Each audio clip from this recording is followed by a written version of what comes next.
ময়মনসিংহের নদ নদীতে চলছে দখলের মহোৎসব। নদীর দুই পাশ দখল করে নির্মাণ করা হচ্ছে কাঁচা পাকা বাড়ি, মাছের ঘের, করা হচ্ছে অবৈধ বালুর ব্যবসা।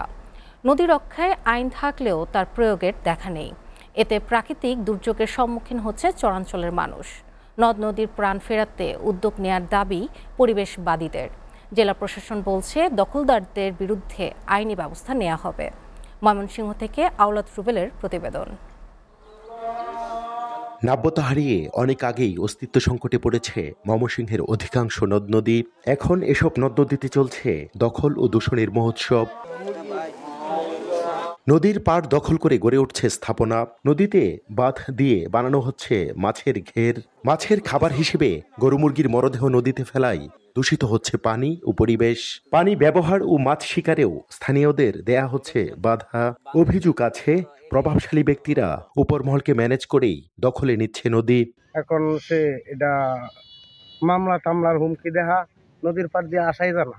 আমরা কেউ নামতে পারি না, কানি দেয়া বেড়া দিছে, কুট মারছে, জার্মনি আটকে রাখছে। লিজ মানি আমরা ধোকাবাজি দেখায়া তারা আমাদেরকে এখানে নামতে নিষেধ করে। তো মানে সিরাজুল সে এই নদীর বিল বানায়া সে আমাদেরকে বেদখল দিছে।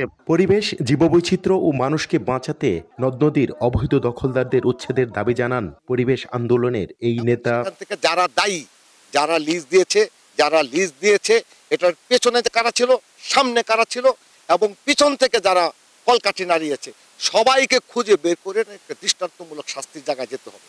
নদী বন্দোবস্ত ও অবৈধভাবে দখলের সুযোগ নেই। দখলের সাথে জড়িতদের বিরুদ্ধে আইনি ব্যবস্থা নেওয়া হবে বলে জানান জেলা প্রশাসক। খাল, নদী, নালা এগুলো কিন্তু বন্দোবস্তযোগ্য নয়, ইজারাযোগ্যও নয়।